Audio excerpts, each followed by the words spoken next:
आज मैट्रिसेस की कुछ प्रॉब्लम्स लेते हैं। कुछ बच्चों ने पूछा है, देखिए, late P be an odd prime number and TP be the following set of 2 by 2 order matrices. TP is equal to कोई भी मैट्रिक्स A है such that A B C A, ये मैट्रिक्स बनती है, डायगोनल एलिमेंट्स इसके same है, such that ABC A, B, C belongs to 0, 1, 2 up to P minus 1.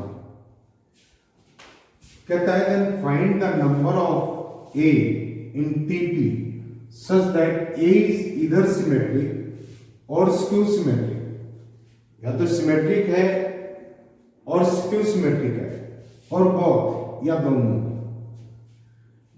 and determinant A is divisible by P, means P divides determinant of A. देखिए कैसे करेंगे। Case 1 लीजिए, A is symmetric matrix में, A अगर symmetric matrix है तो 1 2 element 2 1 element के equal होगा, means B is equal to C होगा। क्लियर है ये बात? B is equal to C होगा। अब इसका डिटर्मिनेंट निकालते हैं, A square minus BC, this is A square minus BC, A square minus BC, B और C दोनों इक्वल है तो B स्क्वायर के इक्वल हो गए। एंड ये कहता है कि सिमेट्रिक मैट्रिक्स होगी, सिमेट्रिक्स ले लिया, ये कंडीशन लगा दी, डिटर्मिनेंट निकाला, A square minus B square आ गया, एंड डिटर्मिनेंट है that is divisible by P, divisible by P है तो it means A square minus B square को P डिवाइड करता है तो A माइनस B और A प्लस B को भी P डिवाइड करेगा। अगर A इन दोनों फैक्टर्स के मल्टीप्लिकेशन को P डिवाइड करता है तो P या तो इसका फैक्टर इसको डिवाइड करेगा या इसको डिवाइड करेगा। तो अगर A माइनस B को डिवाइड करता है P, तो ये केवल तभी पॉसिबल है जब A is equal to B हो। क्यों? क्योंकि P प्राइम नंबर्स इन सभी से बड़ा है, इसके पीछे जितने भी नंबर आएंगे उनके डिफरेंस को P डिवाइड नहीं करेगा, उनके डिफरेंस को P डिवाइड नहीं करेगा। लाइक आप 1 2 3 4 5 तक लिया, जैसे 1 2 3 4 यहां तक ये नंबर ये ABC से बिलोंग कर रहे हैं, तो P कितना होगा? P इज इक्वल टू 5 होगा। 5 इन नंबर्स के किन्हीं दो नंबर्स के बीच के डिफरेंस को 5 डिवाइड नहीं करेगा, 5 इनसे ग्रेटर होगा, एक प्रॉपर फ्रैक्शन आएगा। तो यहां पर P जो है, P A माइनस B को डिवाइड A की सेंस में कर सकता है जब A is equal to B हो। ये 0 आ जाए, 0 आ जाएगा तो 0 को सभी नंबर डिवाइड करते हैं। इट मींस ऐसे केसेस कितने हो सकते हैं आपके? P केसेस हो सकते हैं। P केसेस कैसे? A 0 हो सकता है, 1 हो सकता है, 2 हो सकता है, P माइनस 1 हो सकता है, 1 2 P minus 1 and 0, total case P हो गए।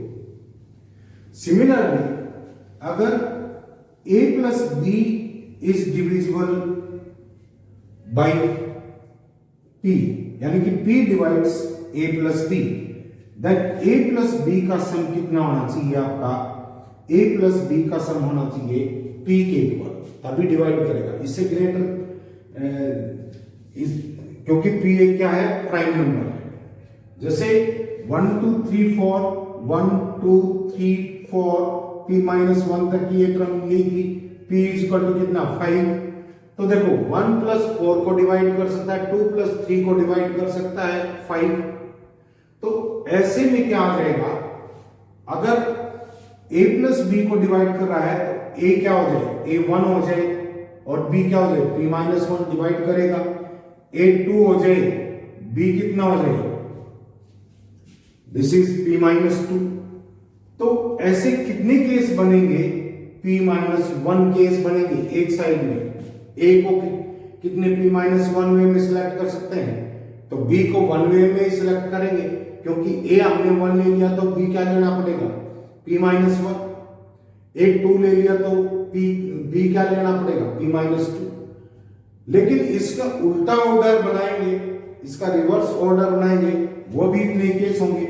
टोटल केस कितने आ जाएंगे, p माइनस 1 बाई 2 पेयर्स बनेंगे और इनटू 2 केस हो जाएंगे ऐसे, तो कितने पॉसिबल केसेस हो गए, दिस इज इक्वल टू 2 से 2 कैंसिल हो गया, this is p minus 1 cases, p minus 1 cases.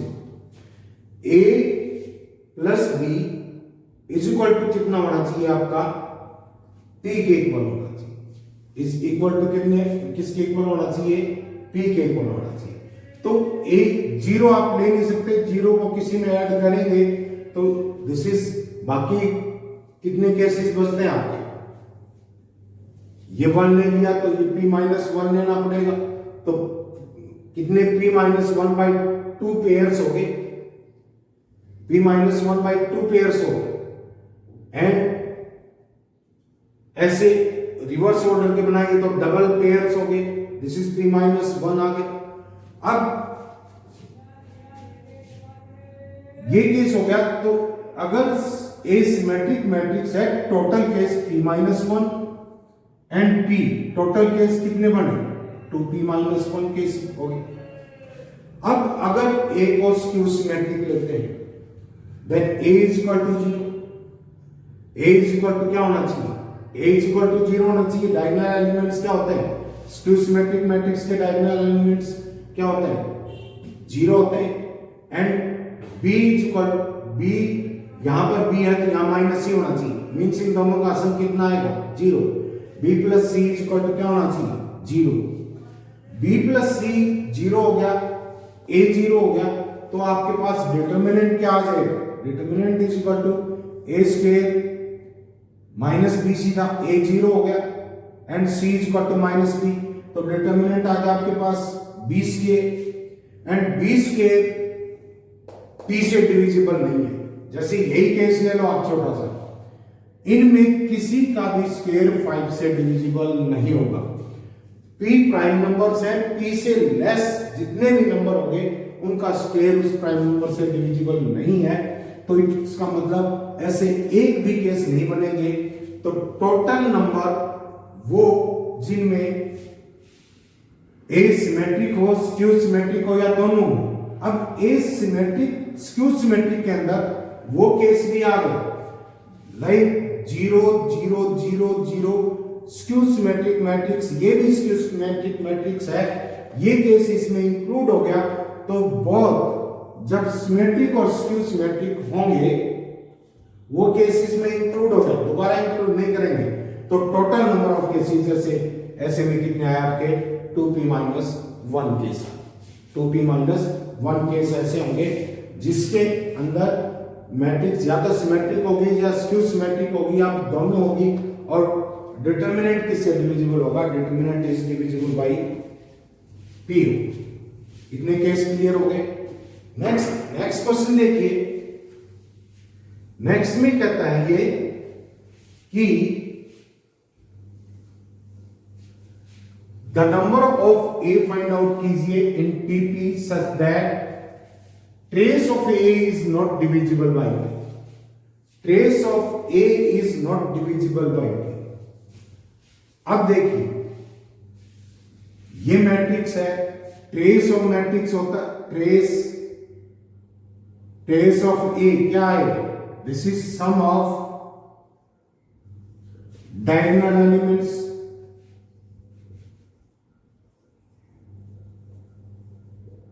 Diagonal elements का सम आएगा।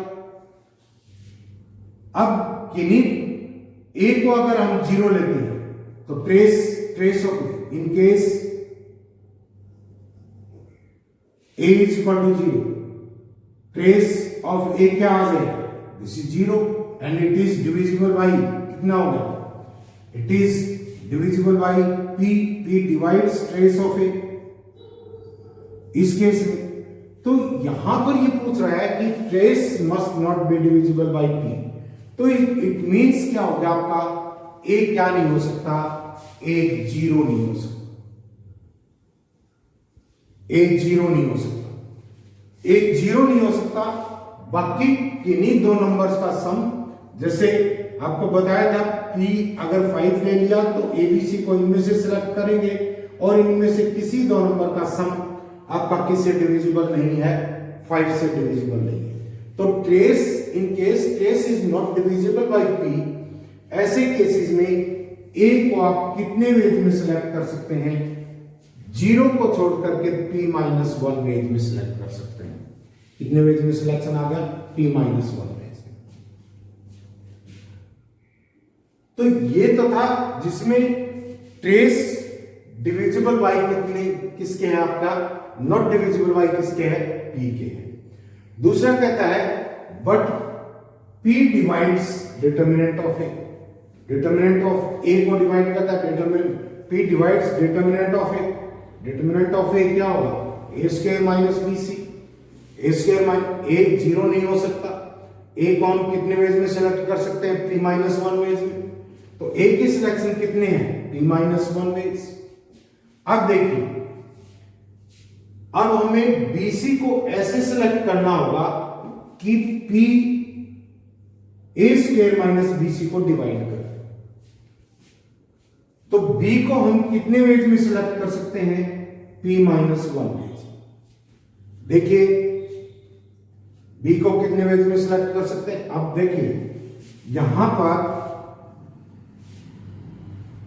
डिटर्मिनेंट ए आपका कितना है, ए स्क्वायर माइनस बी सी है, ए जीरो नहीं है, ए जीरो नहीं है। तो ए को हम कितने वेज में सिलेक्ट कर सकते हैं, P-1 वेज। अब क्या होना चाहिए, डिटर्मिनेंट डिविजिबल होना चाहिए। It means A square minus B C divisible होना चाहिए।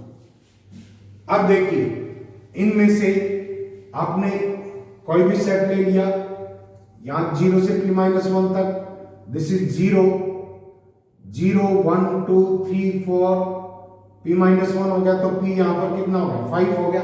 A इक्वल टू अगर 4 ले ले और P 5 है तो B इक्वल A स्क्वायर कितना हो गया, 16।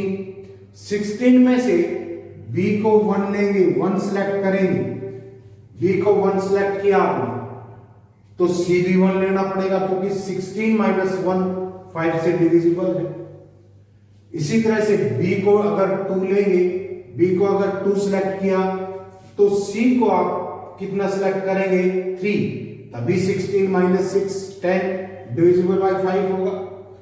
तो अगर B को आपने 3 लिया तो C को कितने वेज में सिलेक्ट कर सकते हैं, एक ही वेज में 2 लेना पड़ेगा क्योंकि 16 माइनस 6 10 हो गया।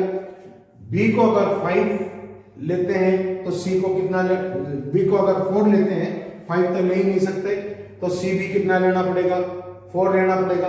16 माइनस 16 डिविजिबल बाई 5। तो ऐसे केसेस में B को आप कितने वेज में सिलेक्ट कर सकते हैं, P-1 वेज में। अगर B को P-1 वेज में सिलेक्ट कर दिया तो C को सिलेक्ट करने के लिए आपके पास सिर्फ और सिर्फ एक ही ऑप्शन बचता है। इसके उल्टा अगर C को P-1 वेज में सिलेक्ट करते हैं तो B आप 1 वेज में ही सिलेक्ट कर सकते हैं।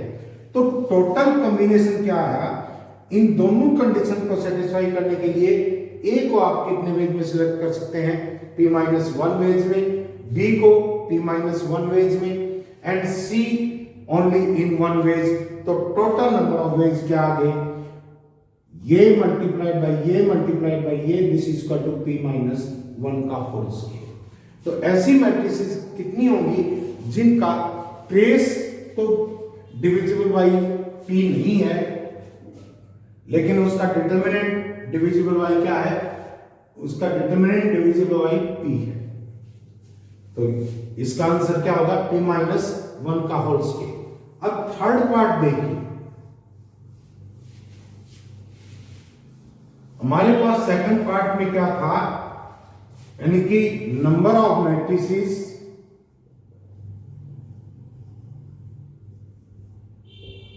TP whose trace is divisible by, not divisible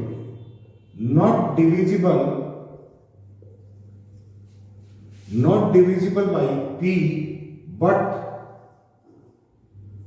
P divides determinant of A. P determinant A को डिवाइड करता है। अब यहां पर देखिए कैसे कर सकते हैं इसको। थर्ड क्वेश्चन है आपका कि the number of A in TP such that determinant A is not divisible by P। अब यहां देखिए टोटल नंबर ऑफ मैट्रिसेस,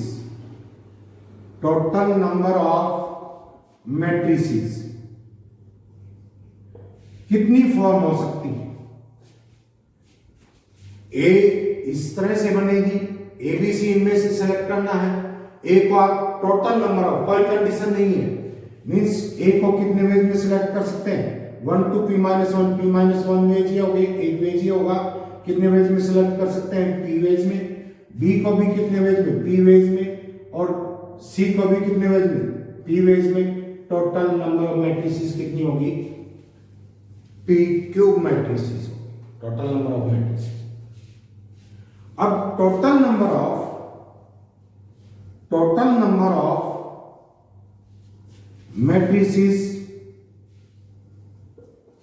ऐसी मैट्रिसेस उस trace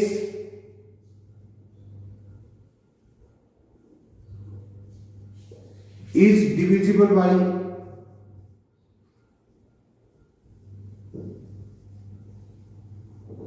P।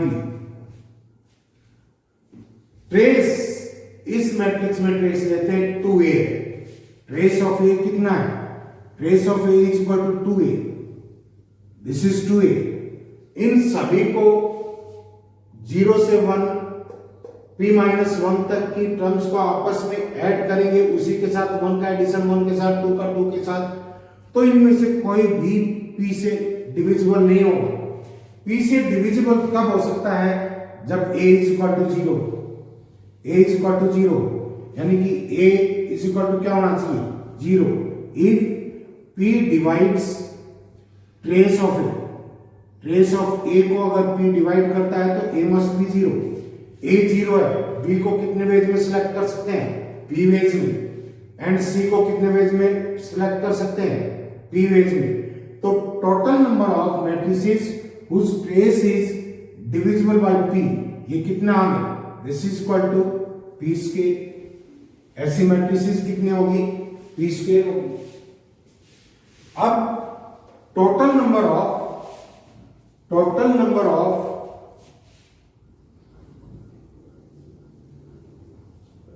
matrices whose trace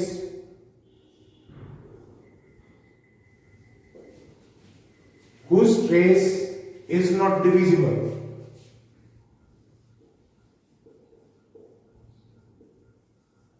this is equal to p cube total थी and p square का trace divisible, यह आ गई p cube minus p square. अब हमें निकालना है number of A in TP such that determinant is not divisible by P। तो required number क्या आ जाएगा? Required number of matrices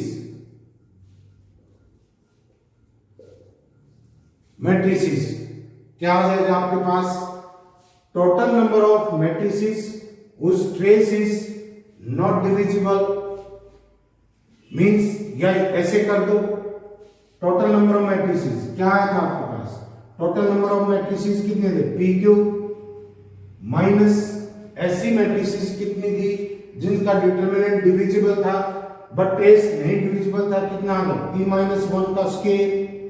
and ऐसी मैट्रिसेस कितनी थी जिनका सिमेट्रिक स्क्यू सिमेट्रिक मैट्रिसेस थी या दोनों थी, लेकिन जिनका डिटरमिनेंट डिविजिबल था, कितनी? 2p minus 1।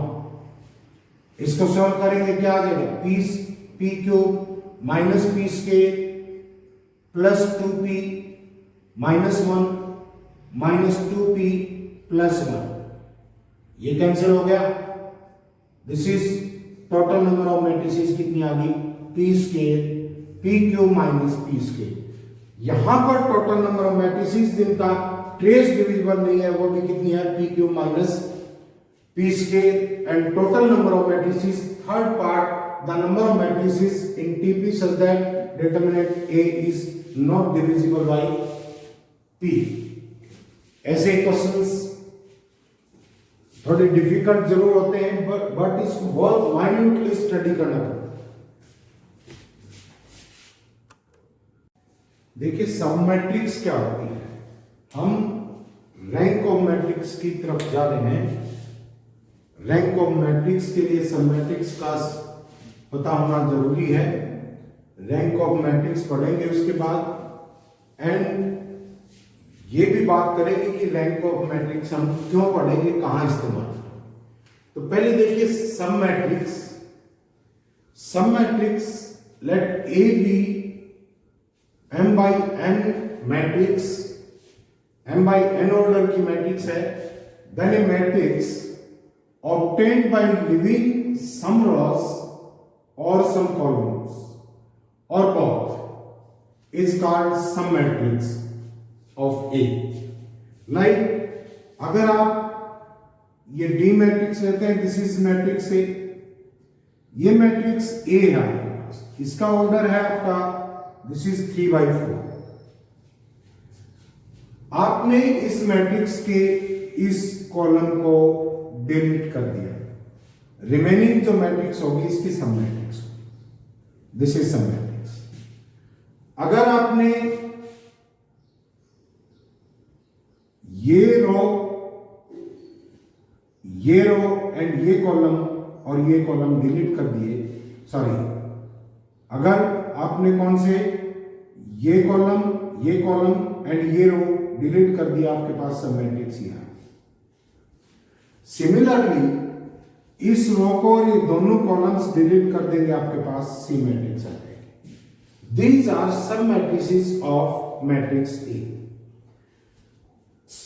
मैट्रिक्स इटसेल्फ अपने आप की भी क्या होती है, सब मैट्रिक्स होती है, क्योंकि वो कैसे मिली हमें, बाय गिविंग नो रोज और नो कॉलम्स।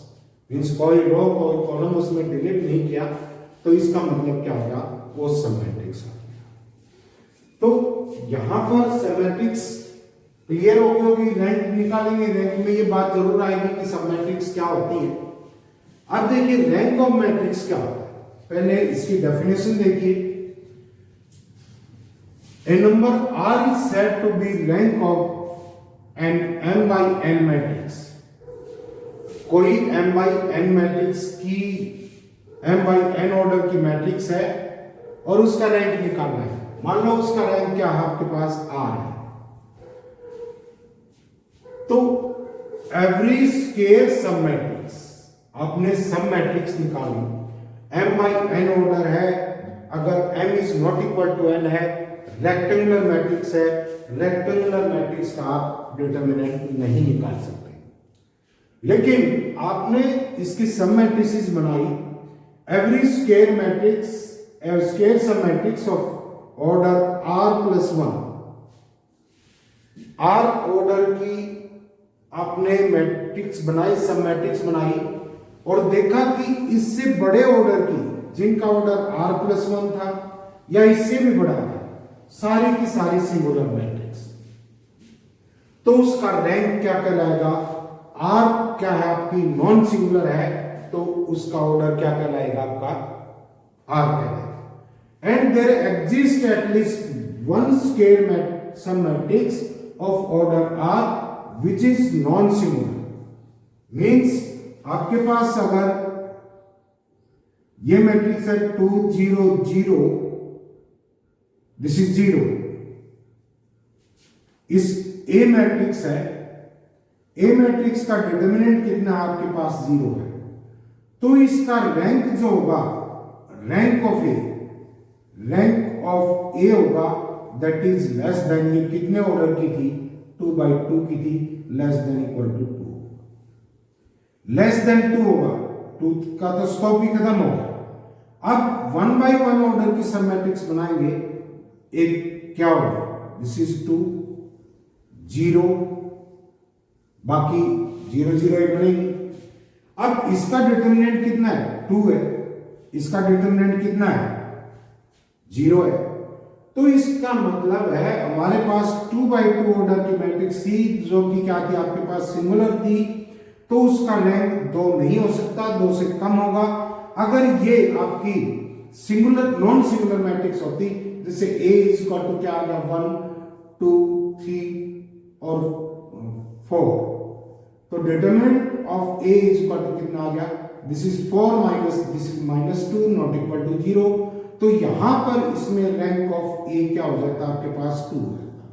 लेकिन n/n ऑर्डर की मैट्रिक्स है, उसका डिटरमिनेंट निकाला आपने, क्या आया आपके पास 0 आया, तो उसका रैंक इस मैट्रिक्स के ऑर्डर से कम होगा, मींस 2 से कम होगा। अब 1/1 ऑर्डर की मैट्रिक्स बनाई आपने, उनका डिटरमिनेंट देखा कि one of the matrix of order 1/1 is non singular, तो इसका रैंक कितना आ गया, rank of A is equal to क्या आ गया, 1। इसके अंदर क्या है आपका, A का डिटरमिनेंट निकाला, determinant A equal to -2, this is not equal to 0, तो रैंक इसका कितना आ गया, 2 आ गया। इसी तरह से आपके पास m/n ऑर्डर की मैट्रिक्स है, दिस इज रेक्टेंगुलर मैट्रिक्स है, m is not equal to n है, तो आप उसकी सब मैट्रिसेस बनाएंगे, सब मैट्रिसेस बनाएंगे, और सब मैट्रिसेस और वो स्क्वायर मैट्रिसेस होनी चाहिए, क्योंकि डिटरमिनेंट हम स्क्वायर मैट्रिसेस का ही निकाल सकते हैं। लाइक एक देखिए, आपके पास A is equal to matrix है 1 2 3 4 5 6 7 8 9 10 11 12, दिस इज 3/4 ऑर्डर मैट्रिक्स, 3/4। तो इसमें से आप अगर स्क्वायर मैट्रिसेस बनाना चाहें तो स्क्वायर मैट्रिक्स कितने ऑर्डर की बना सकते हैं, ऑर्डर ऑफ सब मैट्रिक्स या square sub matrix, square sub matrix.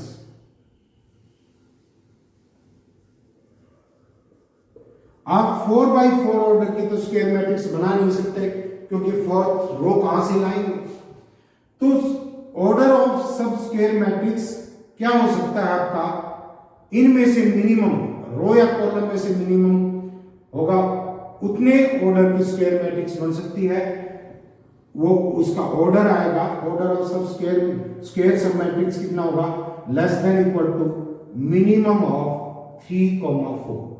3 और 4 में से कौन सा मिनिमम है, मींस क्या होगा आपका 3 हो सकता है।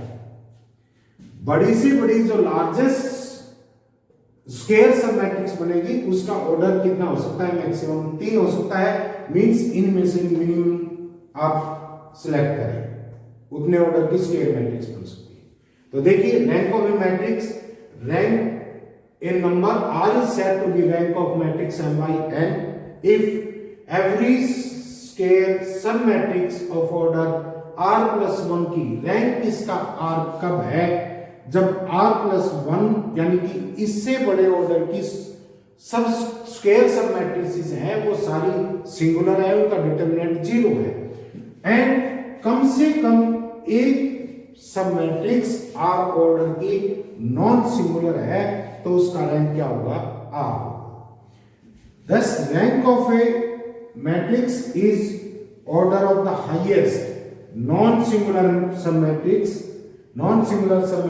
of A is a non-singular क्या कहा, the rank, thus the rank of a matrix is the order of highest non-singular submatrix of A is non-singular, then matrix of order क्या कहलाएगा, ऑर्डर ऑफ मैट्रिक्स क्या कहलाएगा आपका, this is n r ले लो, this is equal to r some matrix of order दो यहाँ पर, some matrix square some matrix of order r, यहां पर लिखिए of order r is a non-singular matrix, is a non-singular matrix of order R, then rank उसका क्या कहलाएगा, R कहलाएगा। अब हमारे पास यूनिट मैट्रिक्स है, यूनिट मैट्रिक्स का ऑर्डर n है, तो यूनिट मैट्रिक्स का डिटरमिनेंट निकालेंगे, सभी यूनिट मैट्रिक्स है कितने के ऑर्डर की हो उसका डिटरमिनेंट 1 आता है, तो आइडेंटिटी मैट्रिक्स का रैंक निकाला वो कितना आएगा, जितना उस आइडेंटिटी मैट्रिक्स का क्या है ऑर्डर है, दिस इज n। अब if A is an m by n matrix, then rank of A कितना होगा आपका, less than equal to, equal भी हो सकता है, ये उसके डिटरमिनेंट के ऊपर डिपेंड करेगा, rank of A is less than equal to minimum of m by n। The largest order of square sum matrix of A will be of order, कितने ऑर्डर की होगी, less than equal to minimum of m। ये इतनी बातें clear होगी। अब 2-3 specific case है, like अगर हम null matrix order rank of null matrix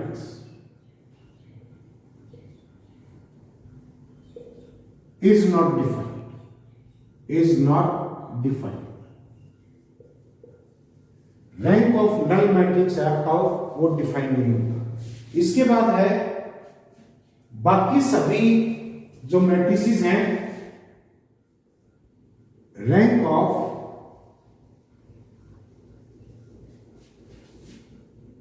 matrix, rank of matrix A is क्या होगा आपका, greater than equal to 1, greater than equal to क्या होगा 1, क्योंकि आपकी rank of non null matrix ले लो, नॉन नल मैट्रिक्स A है, उसका रैंक क्या होगा, rank of A is greater than equal to 1। जैसे A आपने क्या लिया था, जैसे 0 2 3 4 0 2 0 0 ये ले लिया, this is non null matrix, तो रैंक ऑफ कितना आएगा इसका, दिस इज 1। क्यों, क्योंकि इसकी सब मैट्रिक्स ये कितने ऑर्डर की है, 2/3 ऑर्डर की है।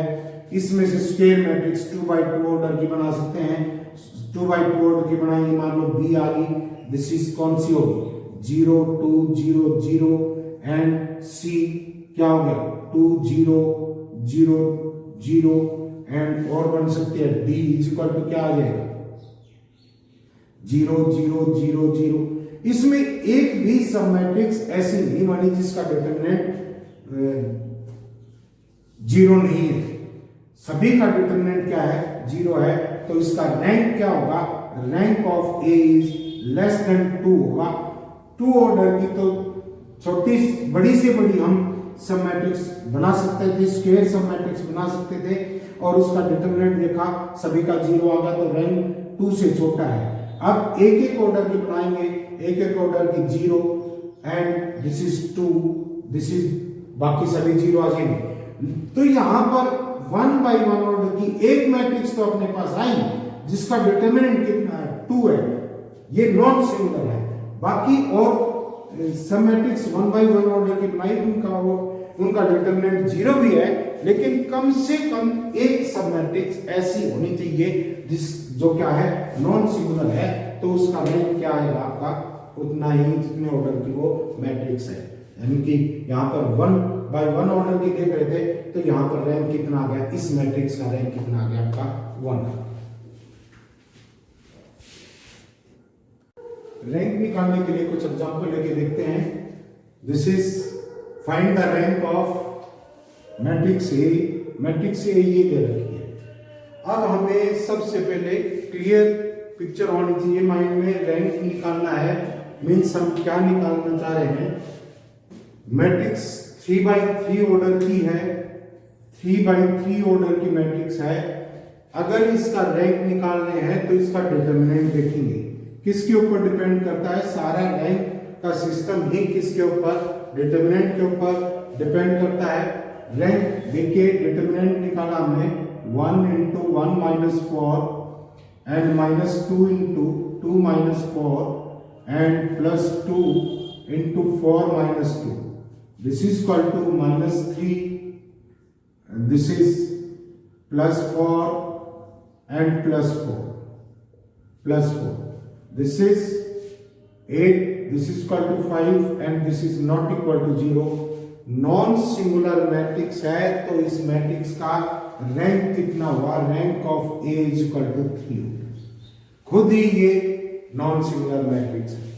अगर ये सिंगुलर मैट्रिक्स होती तो इसके सब मैट्रिक्स बनाते 2x2 ऑर्डर की, वो भी अगर सिंगुलर होती तो हम 1x1 ऑर्डर की मैट्रिक्स बनाते। नेक्स्ट देखिए, जैसे find the rank of this, तो पहले इसका चेक करो डिटरमिनेंट क्या है।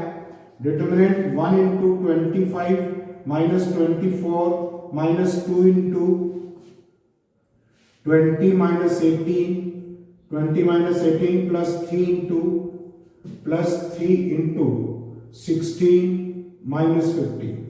This is 1 minus 4 plus 3. This is equal to 0. So rank of A will be less than 3 क्योंकि इसका ऑर्डर कितना है? 3/3। 3/3 ऑर्डर की स्केल मैट्रिक्स है। उसका डिटरमिनेंट निकाला, डिटरमिनेंट उसका 0 आया, means it is singular matrix. तो इसका रैंक 3 से कम है। अब इसके सब मैट्रिक्स बनाएंगे। अब वैसे एक नजर मार करके देख सकते हैं हम। जैसे देखिए 2/2 ऑर्डर की मैट्रिक्स बनाई आपने बी, इसकी sub matrix this is 2 3 5 6 and this is equal, इसका डिटरमिनेंट ऑफ बी क्या है? Determinant of B is equal to क्या है? 12 minus 15, this is minus 3 and this is not equal to 0. तो 3/3 ऑर्डर की मैट्रिक्स तो सिंगुलर थी, रैंक 3 से कम हुआ, लेकिन कम से कम एक मैट्रिक्स 2/2 ऑर्डर की हमें ऐसी मिलेगी जिसका डिटरमिनेंट है वो नॉट इक्वल टू 0 है, नॉन सिंगुलर है। तो rank of matrix B is equal to क्या है आपके पास? 2 rank of matrix B is equal to क्या है आपके पास? 2 है। सिमिलरली थर्ड देखिए, ये क्या है आपके पास? मैट्रिक्स है, दिस इज रेक्टेंगुलर मैट्रिक्स है। ये कहता है ए मैट्रिक्स दे रखी है आपको, A is 2 3 4 1 2 3 4, this is 1 2 3 4 1 2 3 4 and this is 4 3 2 1, ये मैट्रिक्स।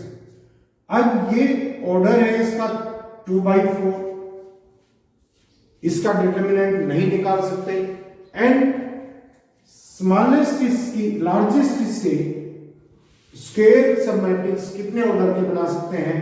इनमें से मिनिमम देखो कौन सा है? 2 है। 2 ऑर्डर की लार्जेस्ट हम स्क्वायर सब मैट्रिक्स बना सकते हैं। जैसे क्या हो सकती है? दिस इज बी ले लो, बी क्या होगा? 1 2 4 3 एंड सी ले लिया, see this is 2 3 3 2, this is next ले लिया। इसी तरह से 2/2 ऑर्डर की। अब इनमें से अगर एक भी नॉन सिंगुलर है तो इसका रैंक क्या आ जाएगा? 2। बी का डिटरमिनेंट देखते हैं, this is 3 minus 8 is equal to -5, this is not equal to 0। तो इसका मतलब रैंक ऑफ दिस मैट्रिक्स कितना आ गया आपका?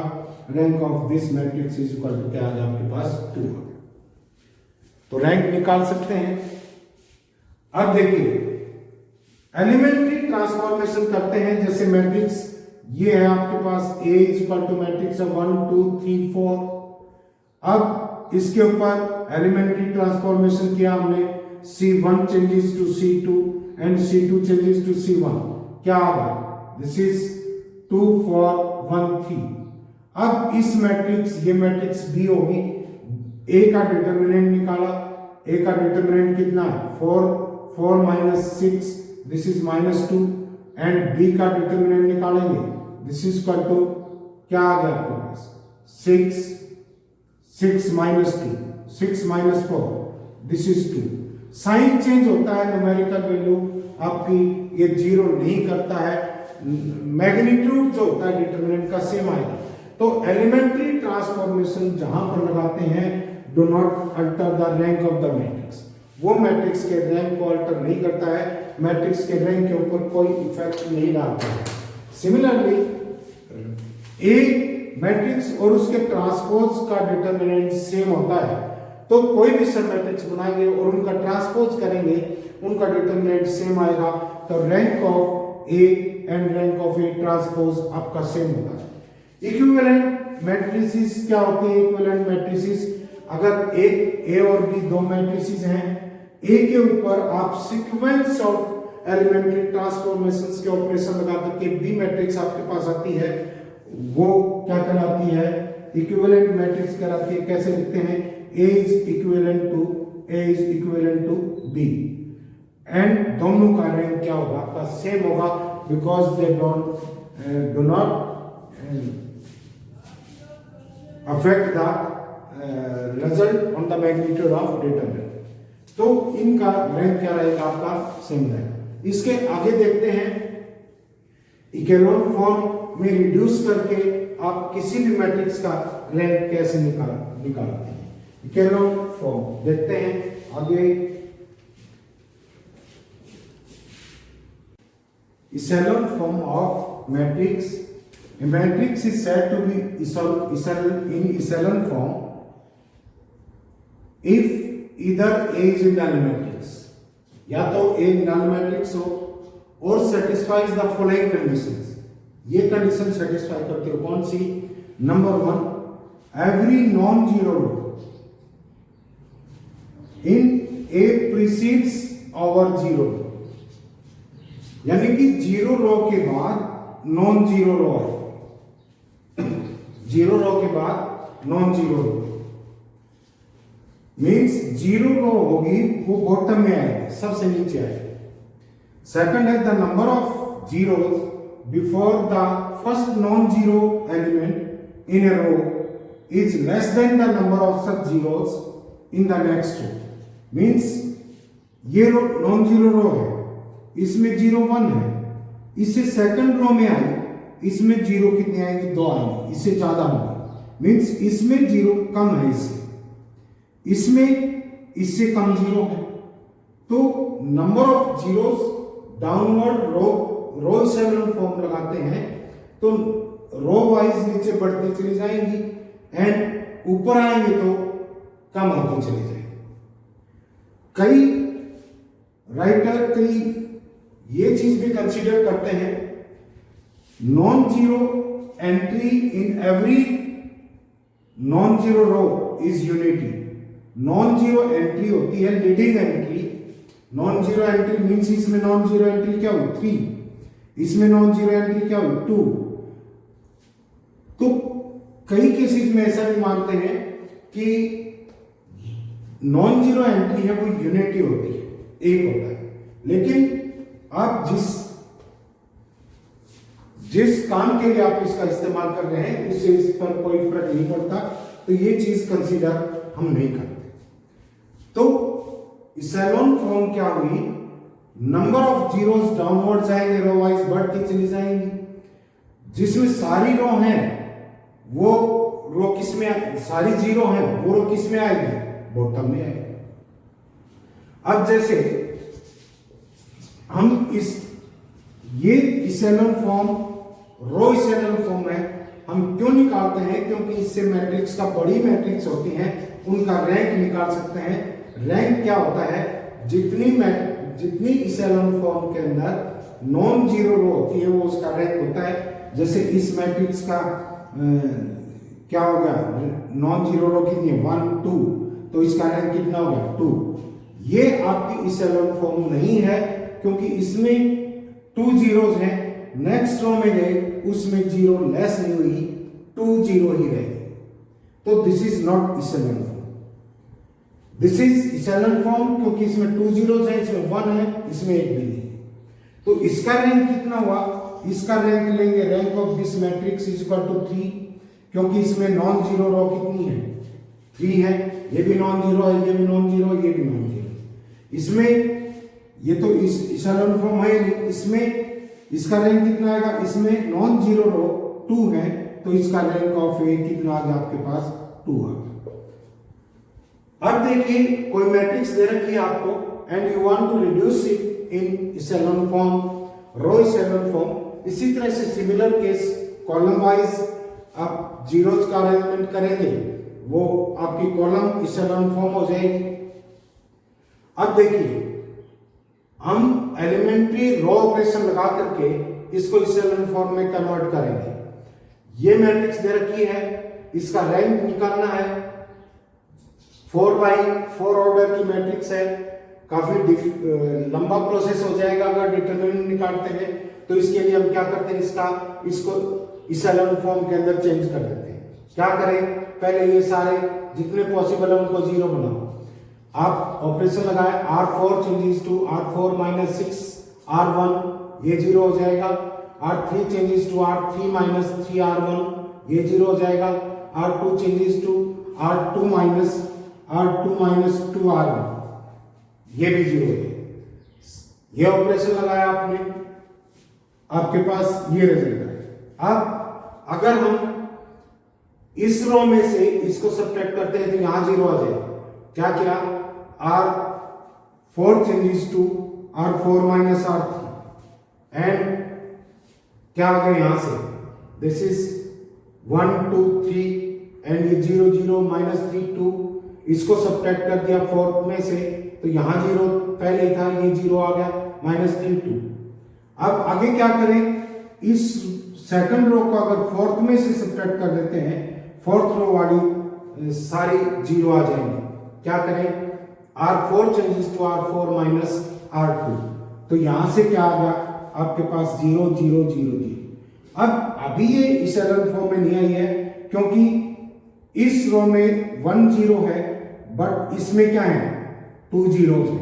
तो एक एलिमेंट्री रो और लगा दे, क्या R3 changes to R2 and R2 changes to R3, तो आपके पास क्या आ जाएगा, R2 जो है वो शिफ्ट हो क्या R3 की जगह आ जाएगी एंड R3 R2 की जगह शिफ्ट हो जाएगी।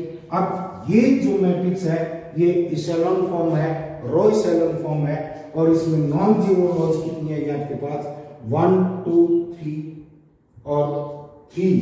तो rank of this matrix is equal to क्या आ गया आपका 3 है। इसका इस्तेमाल हम आगे सॉल्यूशन ऑफ लीनियर इक्वेशंस में भी करेंगे, वो देखते हैं नेक्स्ट कि इसका इस्तेमाल कैसे करेंगे। एक ऑगमेंटेड फॉर्म और है, उसको अगले वीडियो में करवाएंगे।